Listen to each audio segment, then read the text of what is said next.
सुन चुके आप लोग। कहते हैं किसके द्वारा ये जगत जीता गया? किसके द्वारा जीता गया? सत्य तितिक्षा वदाम पुंसा। जिन्होंने सत्य को धारण किया हुआ है और जो तितिक्षु, वो सबके प्रिय है। सबके क्या है? क्योंकि कितना भी असत्यवादी क्यों ना होवे, वो भी क्या चाहता है? वो भी चाहता है कि सब उसके साथ सत्य का ही व्यवहार हो, यही चाहता है। तो इसलिए जो सत्यपरायण है, सत्यनिष्ठ है, मन में भी, वाणी में भी और आचरण में भी, जो सत्यपरायण है, ऐसा व्यक्ति सबको प्रिय लगता है। जैसे बालक होते हैं निश्चल होने के कारण से बालक सबको प्रिय लगता है। क्यों लगता है? निश्चल है। तो वैसे ही जिसके जीवन में सत्य है, अर्थात छल नहीं है, झूठ नहीं है, कपट नहीं है, ऐसा सत्य जिसके जीवन में है, वो सबका प्रिय है। और दूसरा क्या है? तितिक्षु। दूसरा क्या है? जो सब सहन कर लेता, सब कुछ सहन कर लेता है और सबको क्षमा कर देता। ऐसा जो तितिक्षु व्यक्ति है, वो भी सबको प्रिय लगता। जो शिकायत नहीं करता है, जो जोश रोष को अपने में स्थान नहीं देता, शीतल है, शांत है, ठंडा है, सहनशील है, तितिक्षु है, ऐसा व्यक्ति सबको प्रिय। और जो सत्य तितिक्षु है, वो सबको तो प्रिय है ही, साथ ही साथ स्वयं कितने आनंद में, स्वयं वह कितने आनंद में है, कितना निश्चिंत है, कितना शांत है। तो इस बात को वही जानो, इस बात को। तो उसने संपूर्ण जगत को जीत लिया, सब कुछ जीत लिया, जिसने सत्य को और तितिक्षा को आत्मसात कर लिया है। तो ये आप लोग सुन चुके हैं। आज 19वां श्लोक आप लोग सुनिए।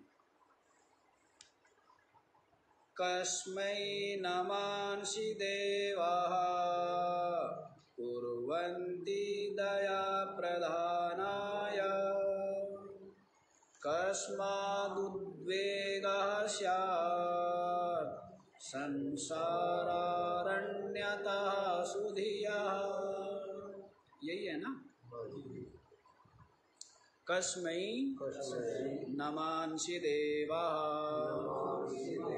कुर्वन्ति दया प्रधानाय कस्मादुद्वेगः स्यात् संसार अरण्यतः सुधियः। हाँ जी। देवा अपि कस्मै नमांसि कुर्वन्ति। देवता लोग भी किसको नमस्कार करते हैं?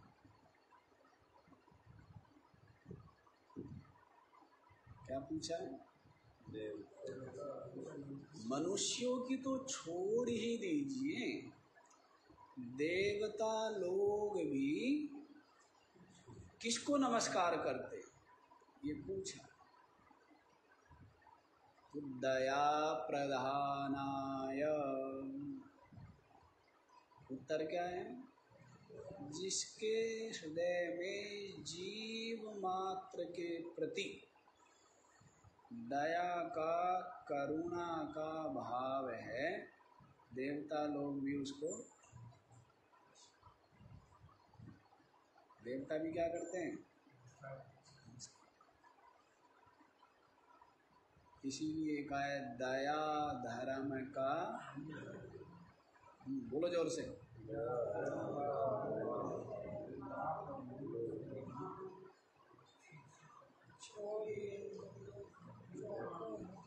गरुड़ा जी जो है अधूरे ही है, अधूरी अधूरी बात याद रख। कहते तुलसी दया न छोड़िए जब लग दया, क्या करें, जीव मात्र के प्रति दया का भाव। बताया ना, मैत्री करुणा मुदिता उपेक्षाणाम सुख दुख पुण्या पुण्यातः, सुख दुख पुण्या, सुख दुख पुण्या पुण्यातः सूत्री बोली, मैत्री करुणा मुदिता और उपेक्षा, इनके द्वारा सुख दुख पुण्या पुण्यातः चित्त प्रसादनम, ऐसे करके आता। तो मैत्री करुणा मुदिता उपेक्षा,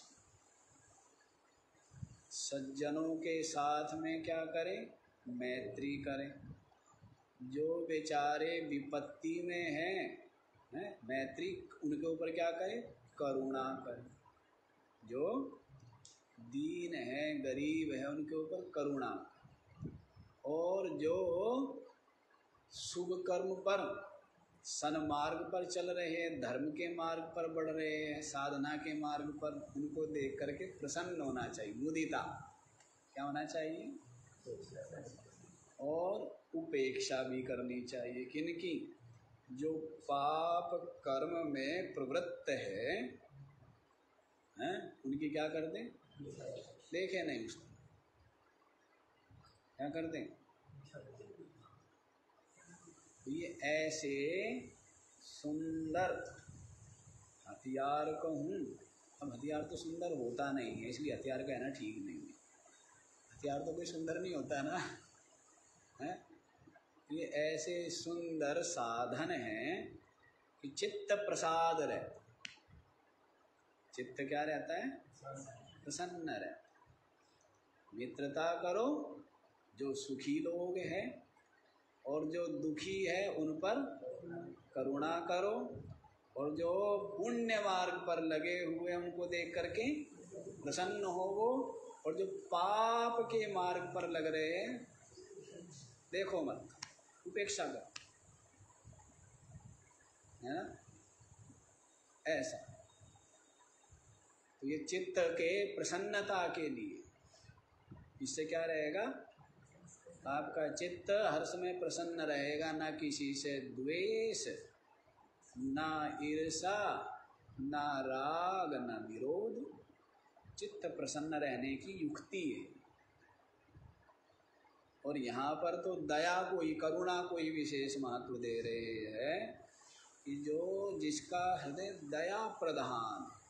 पूछा ना किसी, कौन थे वो, राजा शिवी थे या किनसे पूछा, क्या चाहते हो, तो कहने लगे, ना त्वं कामये राज्यम ना स्वर्गम ना पुनर्भवम, कामये दुख तपता नाम प्राणी नाम अर्तिनाश।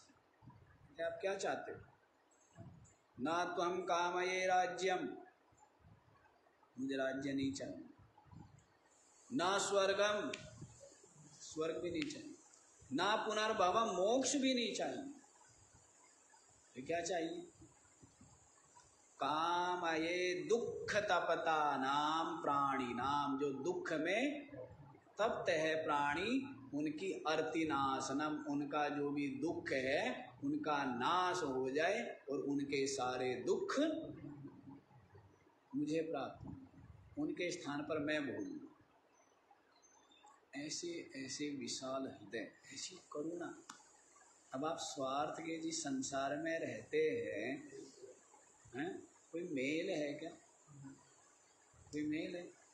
जिस संसार में भोला बाबा की छंदावली में आता है, अपनी चलाना ज्ञान है, कुल पोषणा ही धर्म है। आजकल जो बना हुआ है अपनी चलाना, अपनी चलानी, इसी को क्या मानते हैं? हाँ, अपनी चलाना, कुल पोषणा ही दान है, कि मैं अपने बाल बच्चों को तो पोष रहा हूँ ना, तो ये मैं कितना बड़ा दान कर रहा हूँ। मैं तो कुछ भी नहीं कर, सारा कुछ उनको ला के दे देता हूँ। इसी को क्या मानते हैं? इसी को दान मानते, इसी को धर्म मानते। आज के इस स्वार्थ परायण युग। और राजा क्या कह रहे? राजा शिवी कुछ नहीं चाहिए, स्वर्ग भी नहीं चाहिए, राज्य भी नहीं चाहिए, मोक्ष भी नहीं चाहिए। मैं यही चाहता हूँ सभी जीवों के दुख दूर हो जाए और उनके जितने भी दुख है, पाप है, उनका भोग मैं। ऐसी हार्दिक, ऊपर से केवल वाणी से नहीं कह रहे हैं, ऐसा उनका हृदय का भाव, इतनी करुणा, इतनी करुणा।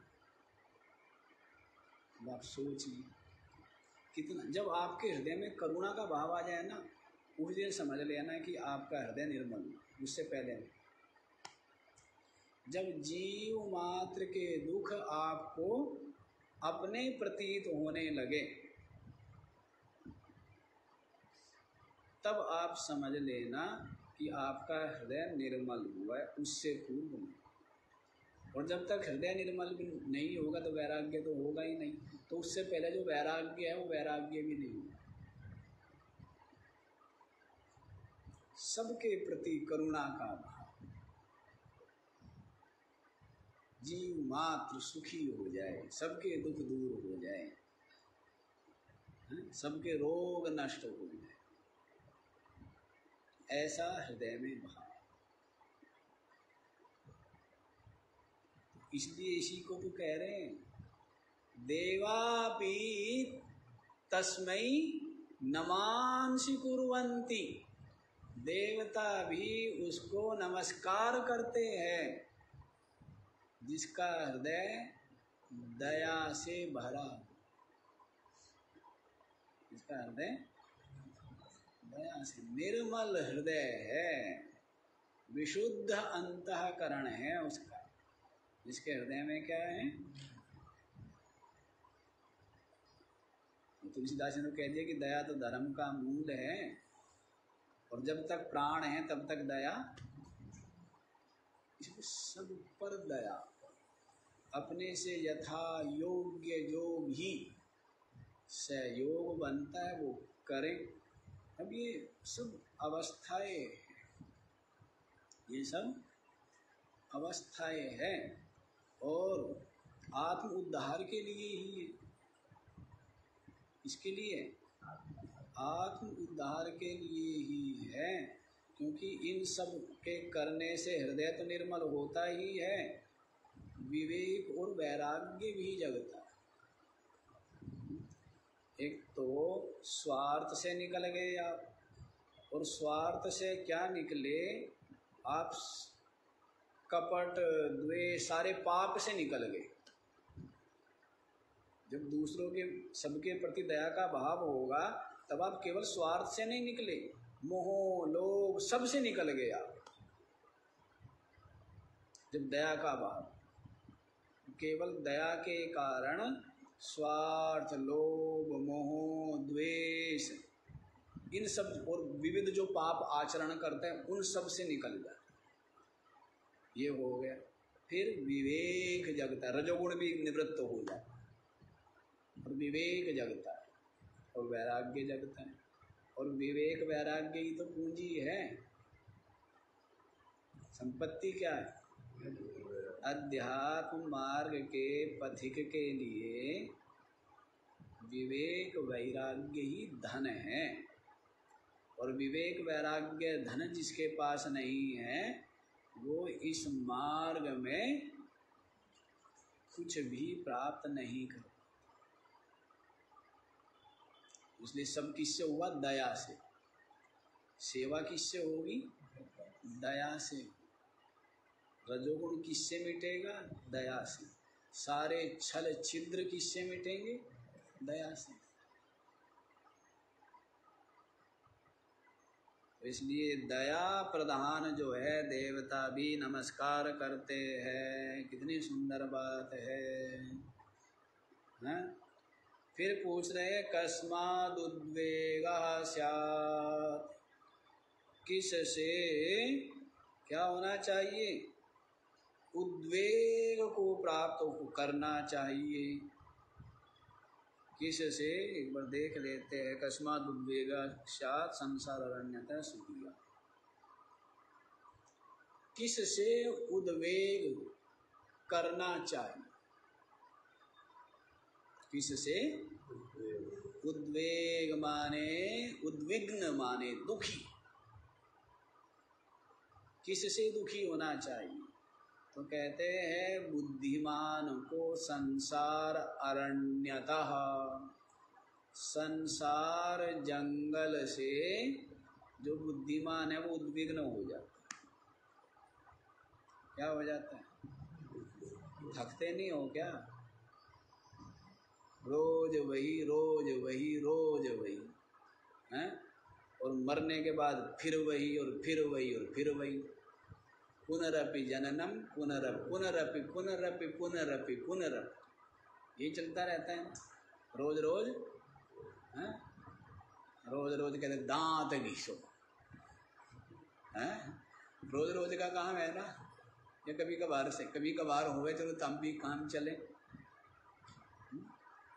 रोज रोज के काम हो गए, फिर बनाओ फिर खाओ, फिर भूख लग गई फिर बनाओ फिर खाओ, फिर वही बर्तन भांडे, हैं?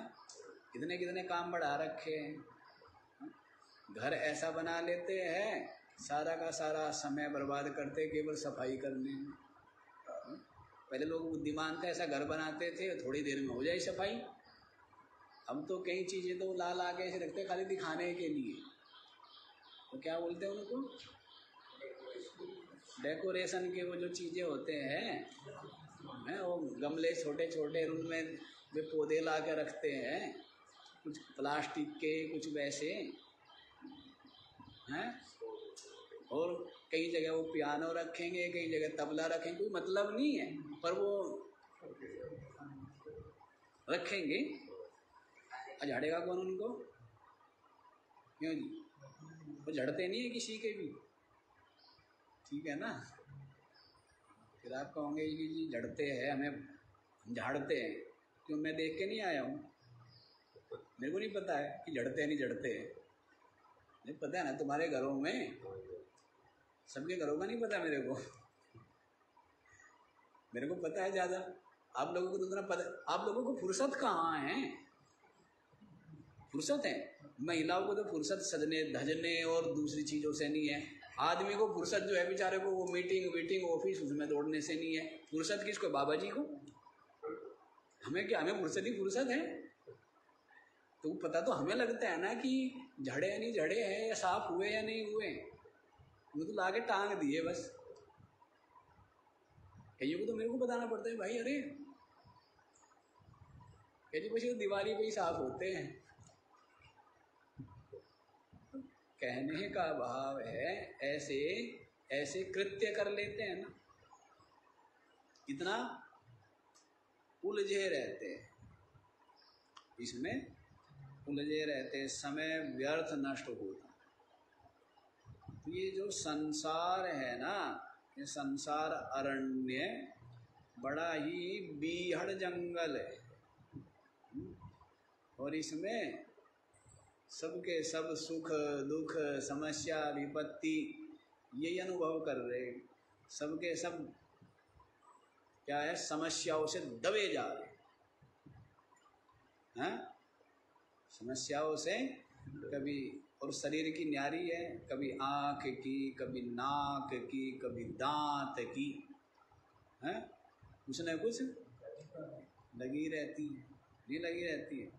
और बाकी ये ना होवे तो और बहुत लगी हुई है, बेटा यूँ है और बहू यूँ है, हैं और पड़ोसी यूँ है। और भी चलो घर वालों से फुर्सत मिल जाए तो फिर पड़ोसी खराब लगने लगे। पड़ोसी भी ठीक ठाक हो तो पड़ोसी का पड़ोसी ठीक नहीं है, वो भी ठीक होवे तो गांव का वो आदमी ठीक नहीं है। मतलब कहने का भाव है समस्याएं तो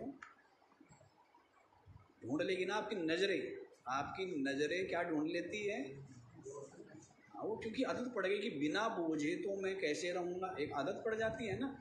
अब कोई आदमी 10 किलो का मुकुट सर पर रख के घूमता हो और फिर उसका हटा दिया जाए तो जिसको आदत पड़ गई समस्या की तो उसको तो समस्या चाहिए। शरीर में समस्या थी, पहले रोग था, वो ठीक हो गया, अब दूसरी समस्या खोजेगा। तो घर में ये समस्या है, वो भी ठीक हो गई, फिर और कोई समस्या नहीं, ना देश का नाश हो जाएगा, फिर वो समस्या ढूंढेगा। मेरी आजकल मेरे को बहुत टेंशन है। कुछ माइए वहाँ मिली मुंबई, सत्संग सुनते थे ना, तो वो कहने लगी महाराज जी हम सत्संग सुनते हैं जी, वेदांत का उपनिषद ब्रह्म सूत्र, जी बस एक चिंता रहती है, एक दो चिंता। क्या है जी? एक तो हिंदुओं का क्या होगा, ये मुस्लिम जो है, एक तो ये चिंता रहती है। दूसरा ये जो चीन है ये हमारे सर पे बैठा है, हमारे देश को बुढ़िया माई है ना, खूब बूढ़ी थी और 3 समय सत्संग सुनती थी, और अब से नहीं पता नहीं कितने महात्माओं को फैल कर दिया होगा सुन सुन के,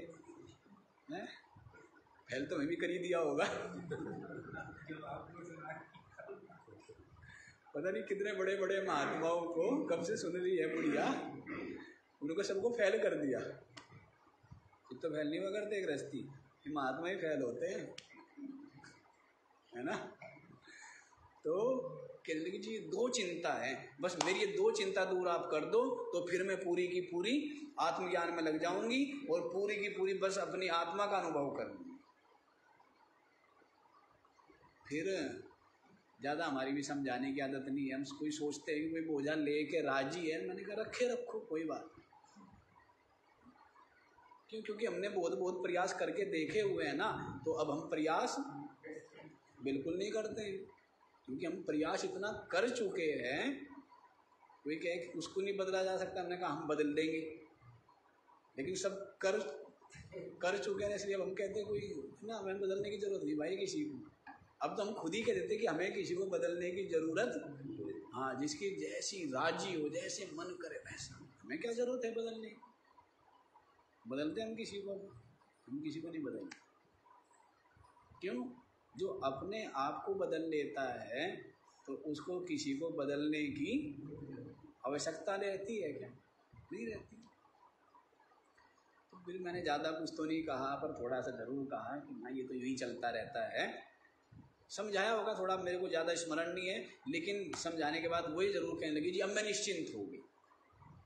ये बात मेरे को स्मरण है। अब निश्चिंत कितनी देर के लिए हुई, या हमें भी 100 में से 0 नंबर दे दिए उसने, ये पता नहीं है। तो ऐसे विचित्र लोग हैं, उलझे रहते। कहने का मतलब है समस्याओं को, और देखे तो समस्या कुछ भी नहीं। समस्या का क्या है? कोई समस्या है ही नहीं। समस्या तो केवल एक है। एक ही रहने 2 कर दूँ, 2 कर देते हैं। समस्या केवल 2 है।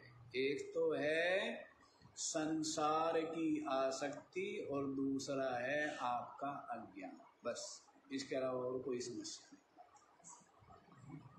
आसक्ति और अज्ञान है तो एक ही, 2 थोड़ा सा हमने खोल के दिखाना पड़ता है ना। समस्या तो एक ही, अज्ञान। और फिर क्या है? जगत की इसमें आसक्ति में सब आ गया, आपका मोह, आपका लोभ, आपका स्वार्थ है, जो जो आपके राग द्वेष सब आ गए इसमें। तो राग जो है संसार के विषयों के साथ जो अनुराग है, प्रीति है, एक तो ये समस्या, और दूसरी समस्या अज्ञान, स्वरूप का अज्ञान। और ये दो समस्या जिसकी दूर हो गई, विवेक के द्वारा, वैराग्य के द्वारा जिसका राग सारा गलित हो गया, और ज्ञान के द्वारा अज्ञान जिसका निवृत्त हो गया, तो कोई समस्या है क्या? कोई समस्या। वो ब्रह्म रूप हो गए, परमात्मा रूप, मुक्त रूप। इसलिए संसार अरण्यता उद्वेगा कर्तव्य सुधिया।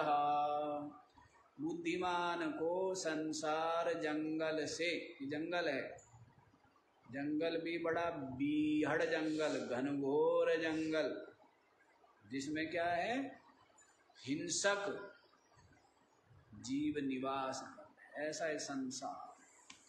संसार जलती आग है, इस आग से झट भाग कर अशांत शीतल देश में हो जा अजर हो जा। स्वाद नहीं लेते ना, स्वाद ये महाराज जी, स्वाद कहाँ से लेवे? सदग्रंथों का स्वाद कैसे लेवे, कहाँ से लेवे? क्या उलझे हुए हम तो समस्याओं में। थोड़ा बहुत घना फुर्सत मिले तो भंडारे हैं, जो ये भंडारे की पार्टियां, रोज रोज कहना संसारियों के फंक्शन तो चलते हैं ना आप लोगों के, फंक्शन नहीं चलते। कहीं रोने का फंक्शन है तो कहीं, अब रोने का मन नहीं है तो भी रोना पड़ेगा, और हंसने का मन नहीं है तो भी, ऐसे काम चलते हैं ना आप लोगों के, हैं? तो ऐसे फंक्शन चलते रहते हैं, तो यूँ समय बर्बाद होता रहता है, और सदग्रंथों को खोल के देख ही नहीं पाते। सदग्रंथों में क्या है, यही तो स्वाद है ना, मीठी मीठी बात। संसार जलती आग है, इस आग से झट भाग। ये संसार तो क्या है, आग लगी पड़ी है, आग ही आग लगी पड़ी है ना। द्वेष, निंदा, ईर्षा, कपट, छीना, छपटी, अपना पराया, शत्रु मित्र, लाभ हानि, संयोग वियोग, जन्म मरण, पता नहीं क्या क्या, मान अपमान, निंदा स्तुति, भय खेद, चिंता क्लेश, अशांति, पता नहीं क्या क्या, कोई अंत है? इनको निपटाने में लगे रहे, आप ही निपट गए, आपके पिताजी निपट गए, पूरी समस्याएं जश की तस। आपके दादाजी बड़े बुद्धिमान थे, है ना, अभी निपटाता हूँ इनको, खुद निपट गया बेचारा, ये जो की त्यों है। आप कहने लगे न तो दादा में अकल थी, ना अकल थी बाप में, अकल किसमें है? मेरे में, अभी निपटाता हूँ। निपटी एक आदि है जी, समस्या निपट गई क्या? आपकी निपटने का समय आ गया। भरतरी जी महाराज यही कहते हैं ना, क्या? भोगा न भुक्ता वयमेव भुक्ता, कालो न याता वयमेव याता, तपो न तप्ता वयमेव तप्ता, तृष्णा न जीर्णः वयमेव जीर्णः। क्या बोला है? कालो न याता वयमेव याता, समय नहीं गया, हम बीत गए। समय थोड़ा बीता है, कौन बीता है? भोगान भुक्ता, हमने भोगों को थोड़ा भोगा, भोगों ने हमें भोग लिया। आता है ना, बोलते हैं कि हम आए थे भोग भोगने, हमें भोगों ने भोग लिया। लक्ष्मी चंद कहते हैं कि नाक में दम आ गया री दंता, मरते मरते हार गए, 1,84 खत्म हुई ना बीत कलप युग 4। पंडित हुए हरियाणा में, और जो ये है ना पुराणों के उपनिषदों का जो ज्ञान है उसको उन्होंने अपनी भाषा में कहा। अपनी बहन थी शायद, ये बेटी थी दंता, नाक में दम आ गया री दंता, मरते मरते हार गए।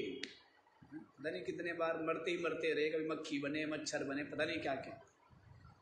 1,84 खत्म हुई ना बीत कलप युग 4 गई। 84 लाख योनियां खत्म हो गए, दे नहीं रही है, पता नहीं कितने कलप कितने युग बीत गए। पंडित था, विवेकी था, तो इतनी ज्ञान की बात कह रहा है।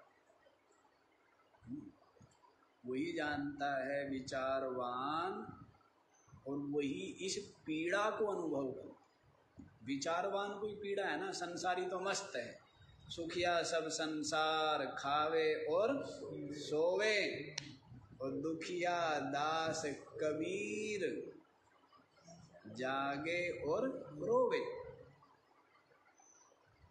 क्या सुखिया सब संसार, संसारी तो मस्त है, उनको थोड़ा पता आगे आगे गड्ढा है, आगे नरक है, आगे दुख है, उससे बेप्रवाह है। लेकिन जो बुद्धिमान है, विचारवान है, वो तो जानता है कि भाई दुख ही दुख है, समय बीत गया, मिला कुछ नहीं, पाया कुछ नहीं, जीवन बीत गया। तो वैसे भरतरी जी कहते भोगा न भुक्ता, हमने भोग नहीं भोगे, भोगों ने हमें भोग लिया। हैं तपो न तपता, हमने तप नहीं किए हैं, क्या है वयमेव, हम ही तप तो होते रहे, सदा ही क्या हुए, हम ही तपाए जाते रहे।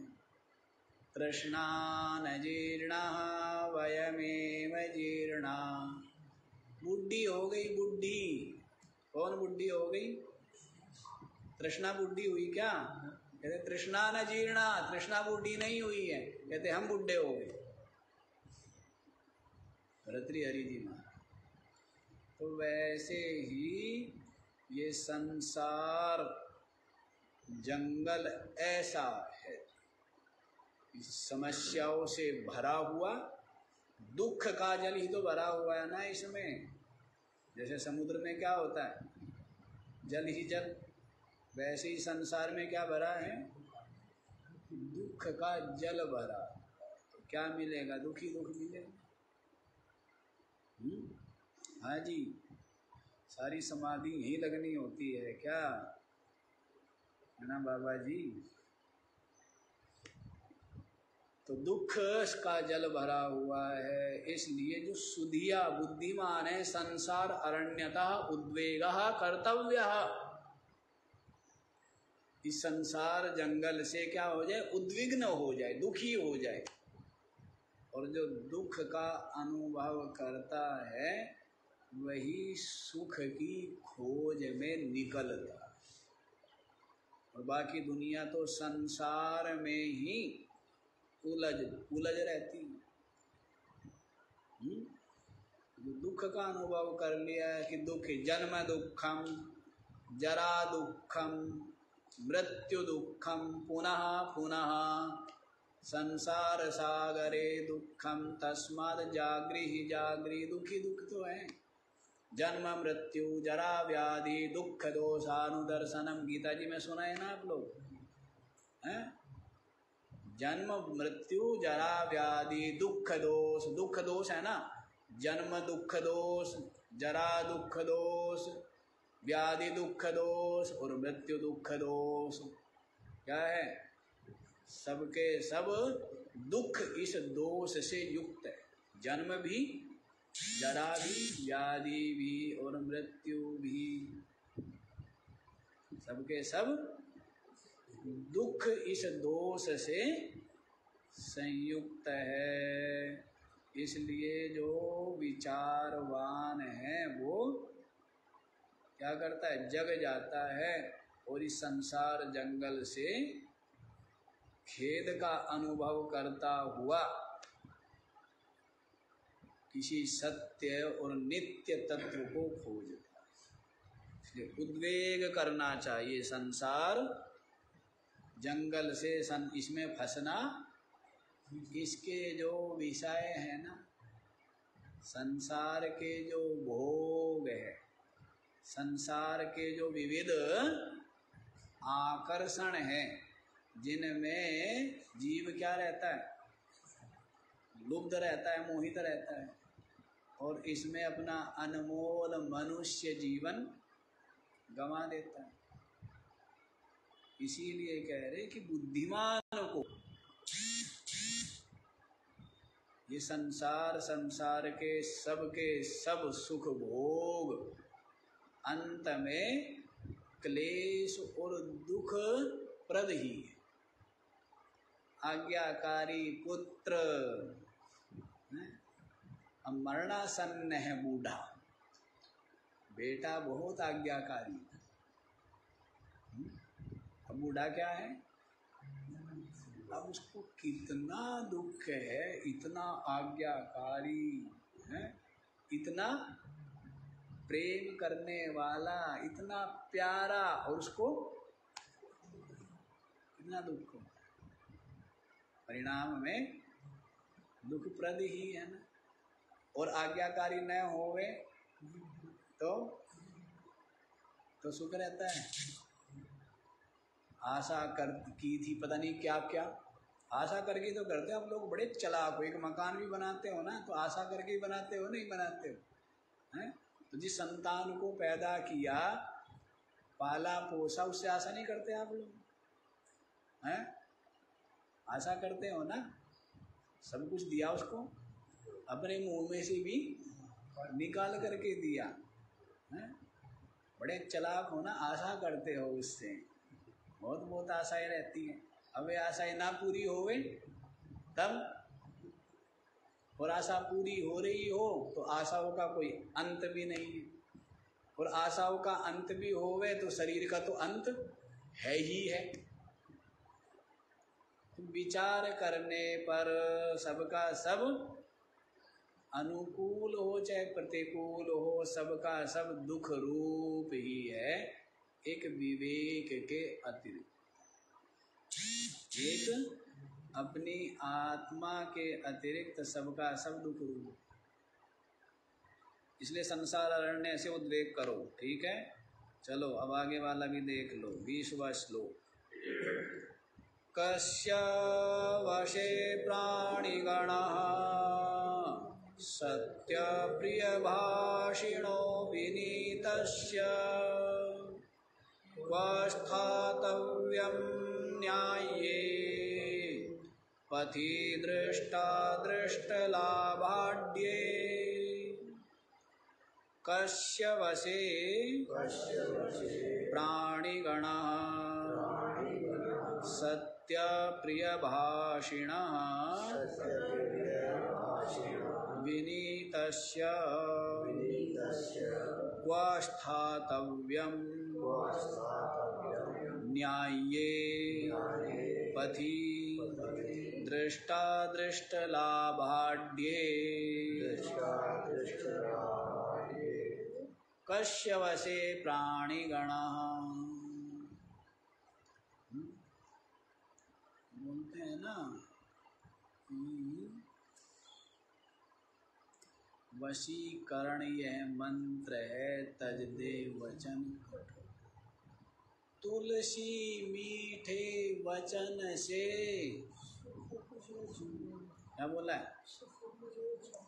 तुलसी मीठे वचन से सुख उपजत चौकोर। वशीकरण यह मंत्र है, तज दे वचन।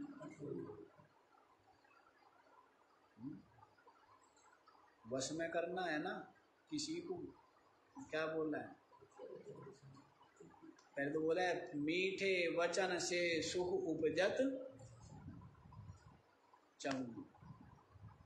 मीठे वचन से क्या होता है? सब और सुख ही सुख का संचार। वशीकरण ये है मंत्र है। सबको वशीकरण मंत्र चाहिए ना, वो मेरे वश में कैसे आवे? कोई कोई हमें भी टकराया ऐसे लोग,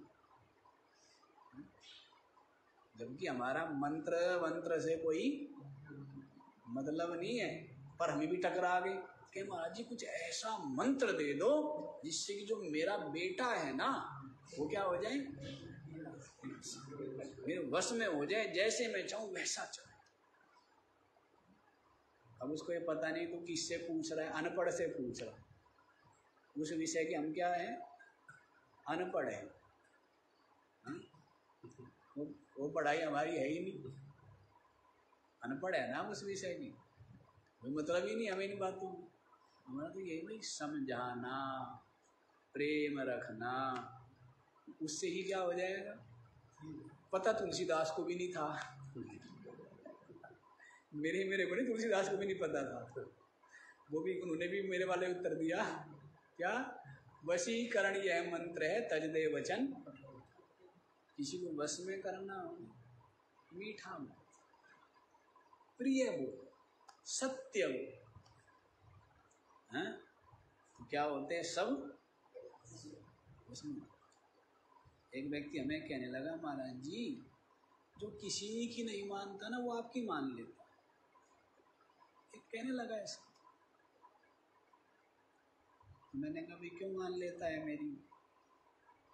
मैंने तो उसको उत्तर दूसरा दिया। मैंने कहा मेरी इसलिए मान लेता है क्योंकि जब मैं किसी की 100 बात मानूंगा एक मेरी नहीं मानेगा है? जब मैं किसी की 100 बात मान रहा हूँ, मैं सबकी सब बात मान लेता हूँ ना। मैंने कहा जब मैं सबकी सारी बातें मान लूँ, 100 बात मान लूँ, एक बात तो कम से कम वो इसलिए मेरी मान लेते हैं क्योंकि मैं सबकी मानता हूँ, सबका आज्ञाकारी हूँ मैं, नहीं मानता हूँ, सबकी मान लेता। क्यों? क्योंकि अपनी चलाना हम मूर्खता मानते हैं और दूसरे की मान लेना उसको हम समझदारी मानते हैं। दुनिया की बुद्धि थोड़ा अलग तरह की है। दुनिया सोचती है अपनी चलाना ये बुद्धिमानी है, ये बड़प्पन है, और दूसरे की मान लेना इससे हम क्या हो जाते हैं, छोटे हो जाते हैं। लेकिन हमारी बुद्धि में उल्टी बात बैठी, अपनी चलाना बेवकूफ़ी और दूसरे की मान लेना समझना। इसलिए हम एक ही बार कहते हैं, वो मान ले ठीक, नहीं तो हम तुरंत हम मान लेते। हमारा सीधा सिद्धांत है वो मान ले बढ़िया, नहीं तो हम तुरंत हम तैयार रहते हैं मानने के लिए कि वो मानेगा नहीं मानेगा, इतनी देर की आशा ही नहीं करते हम मान लेंगे। कितना आसान हो जाता। तो सूत्र है ये, जीवन में सुखी रहने के सूत्र हैं। हाँ नहीं ना कि हाँ जी, वशीकरण जानेंगे क्या, कठोर वचन का त्याग करना, यही वशीकरण। यहाँ पर भी इसी बात को पूछ रहे हैं, कस्य वशे प्राणिगणः, किसके वश में है प्राणी समुदाय, पूरा का पूरा प्राणी समुदाय किसके वश में है? तो कहते हैं सत्य प्रिय भाषिणः विनीतस्य, जो सत्य और प्रिय बोलने वाले, सत्य बोलते हैं और प्रिय बोलते हैं। विनीतस्य, और जो क्या है, अत्यंत विनीत, विनम्र, छोटा बन के रहना।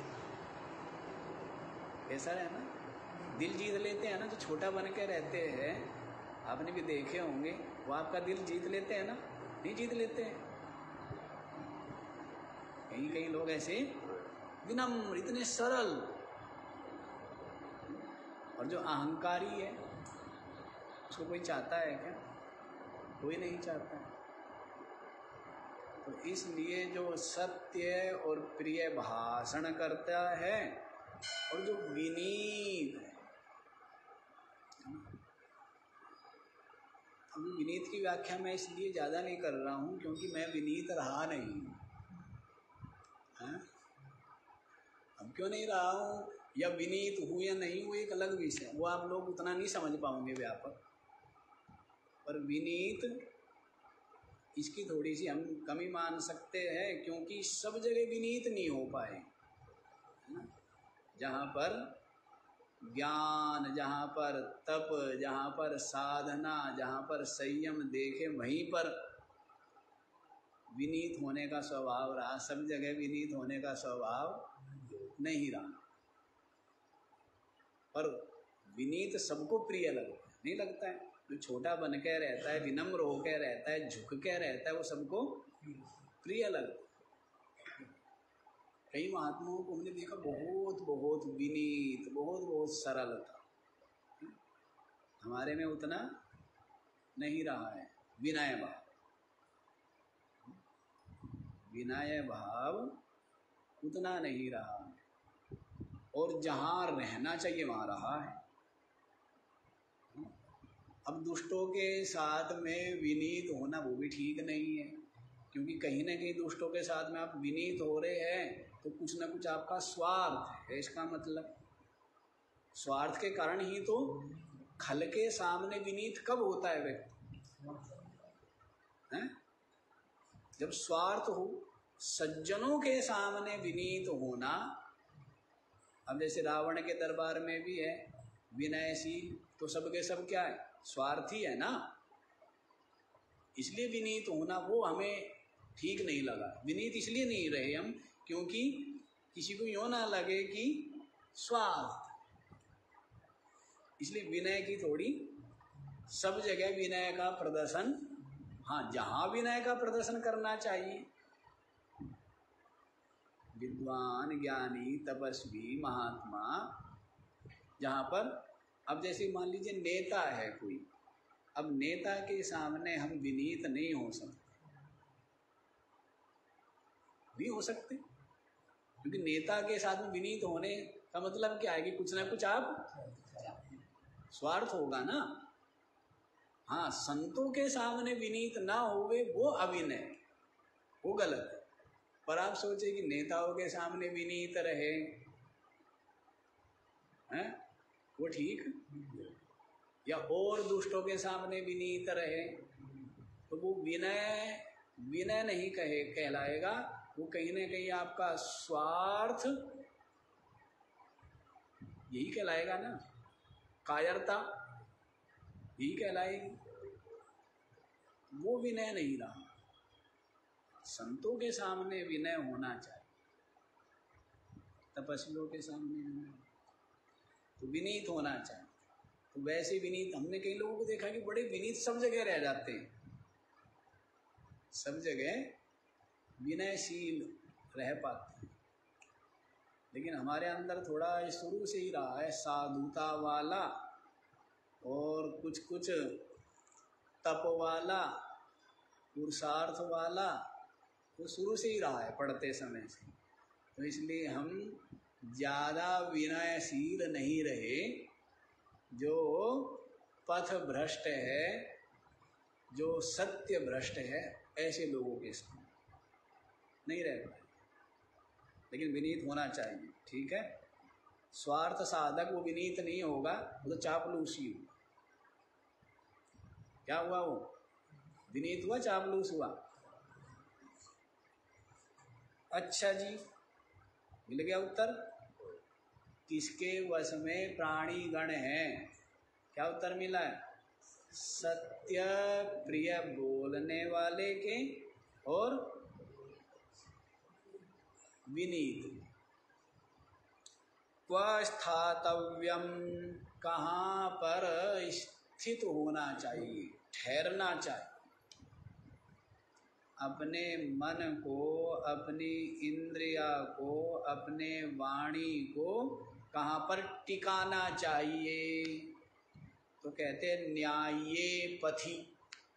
कहाँ टिकाना चाहिए? जो न्याय का पथ है, जो उचित मर्यादित शास्त्र अनुमोदित जो सन्मार्ग है, उस पर क्या करना चाहिए? अपने मन वाणी शरीर को ठहराना चाहिए। उससे क्या होता है जी? तो लाभ भी साथ में गिना दिया। दृष्टादृष्ट लाभाढ्ये, दृष्ट और अदृष्ट लाभ की प्राप्ति के लिए क्या करना चाहिए? न्याय के पथ पर ठहरना चाहिए। दृष्ट लाभ भी और अदृष्ट लाभ। दृष्ट माने लोक में और अदृष्ट माने परलोक में या मुक्ति में माने। समझ आया? कहां पर टिकाना चाहिए मन बुद्धि? न्याय के पथ, जो शास्त्र अनुमोदित है, कर्तव्य पथ, मर्यादा, उस पर अपने मन वाणी शरीर को टिकाना चाहिए। दृष्ट लाभ के लिए भी और अदृष्ट लाभ के लिए भी। अब दृष्ट लाभ के चक्कर में व्यक्ति क्या करता है? न्याय के पथ का परित्याग कर देता है। झूठ बोलेगा, कपट करेगा, धोखा देगा, घूस लेगा। तो ये क्या हुआ? अन्याय का मार्ग हुआ ना, अधर्म का मार्ग हुआ। दृष्ट लाभ के लिए और अदृष्ट का विचार करता नहीं है कि फिर इसका दुख फल भोगना पड़ेगा। तो दृष्ट अदृष्ट लाभ के लिए कहा है ना कि न्यायात् पथम प्रविचलन्ति पदम न धीरा। कैसे आया है? निंदन्तु नीति निपुणा यदि वास्तवन्तु लक्ष्मी समाविशतु गच्छतु वा यथेष्टम् अद्यैव मरणमस्तु युगान्तरे वा न्यायात् पथं प्रविचलन्ति पदम न धीरा। कितना कितना स्मरण था। अब तो कंप्यूटर स्लो हो गया हमारा, नहीं तो कितना कितना। निंदन्ति नीति निपुणा, भले ही नीति निपुण लोग निंदा करें हमारी, यदि वास्तवंतु, या हमारी स्तुति करे, इससे हमें मतलब नहीं। कोई हमारी निंदा करे, कोई हमारी स्तुति करे, हमें मतलब नहीं। लक्ष्मी समाविशतु गच्छतु वा यथेष्टम, लक्ष्मी आवे या चली जाए, कोई मतलब नहीं। अद्यैव मरणमस्तु युगान्तरे वा, अभी के अभी मरना पड़े या भले ही जीवन बहुत लंबा हो, लेकिन न्यायात् पथम प्रविचलन्ति पदम न धीरा। लेकिन जो धीर बुद्धिमान लोग हैं वो न्याय के पथ से उनके पग विचलित।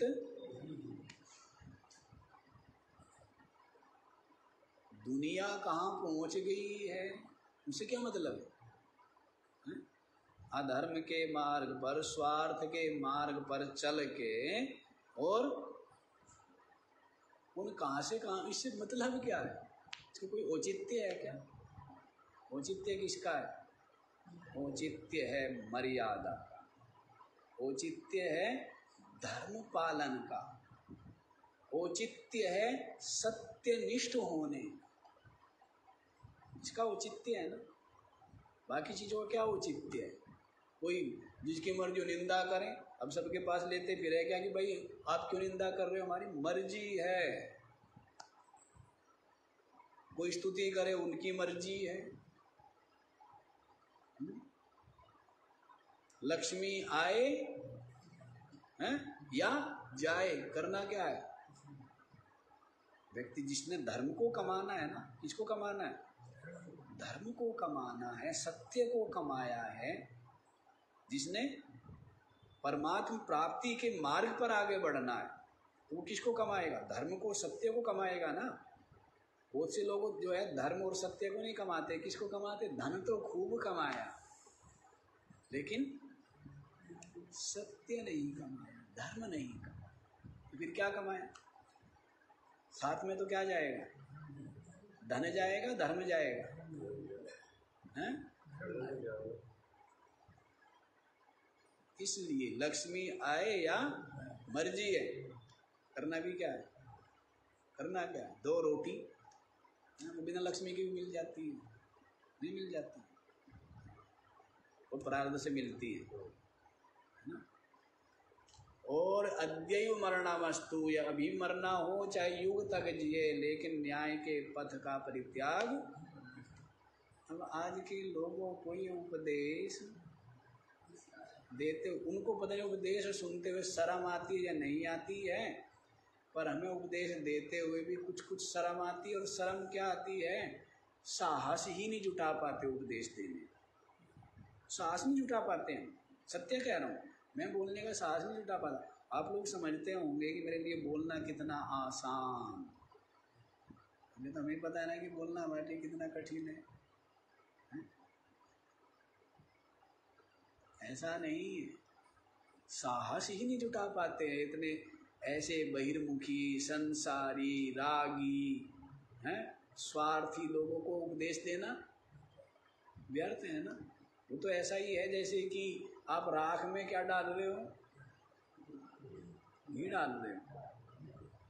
इतनी मूल्यवान वस्तु किसमें डाल रहे हैं?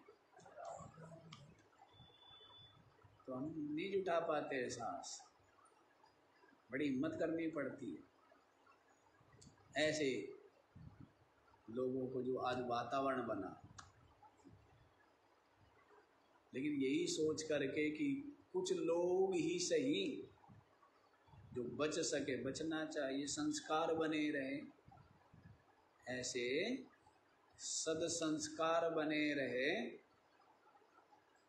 इसलिए कहते हैं कि सदग्रंथ में जो बताए हैं। लेकिन हम तो परिवेश ही अलग है।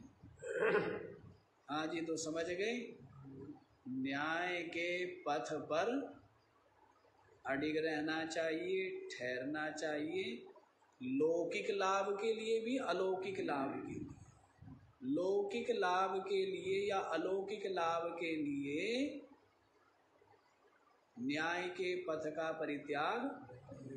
अलौकिक तो लाभ होगा ही नहीं, लेकिन लौकिक लाभ, वैसे वास्तव में लौकिक लाभ भी नहीं होता है।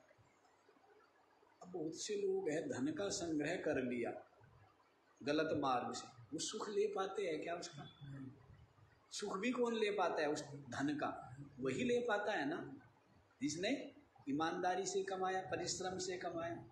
क्या ले पाता है? वो सुख ले पाता है क्या? क्यों? वो बच्चे वैसे ही जैसा खाएंगे वैसी बुद्धि होगी, तो वैसा ही मनमाना आचरण करेंगे, गलत व्यवहार, गलत आचरण करेंगे, और उसको क्या होगी? पीड़ा ही होती रहेगी ना, है? और जिसको वृत्ति ही केवल क्या पड़ गई? छीनने की, तो उसका तो ध्यान छीनने में रहेगा, खाने में, उपयोग करने में, उधर रहेगा क्या? उधर रहता ही नहीं। तो कहने का भाव है, किसी भी तरह से वो सुख ले पाता है क्या? लोक में भी सुख नहीं ले पाता, और परलोक तो बिगड़ ही गया है उसका। लोक भी बिगड़ गए, कौन सा लोक ही सुधर गया है? अधर्म के मार्ग पर चलने वाले को, अब जैसे रावण है, रावण को एक राम का डर है, सबका डर है? एक राम का डर है, सबका डर है?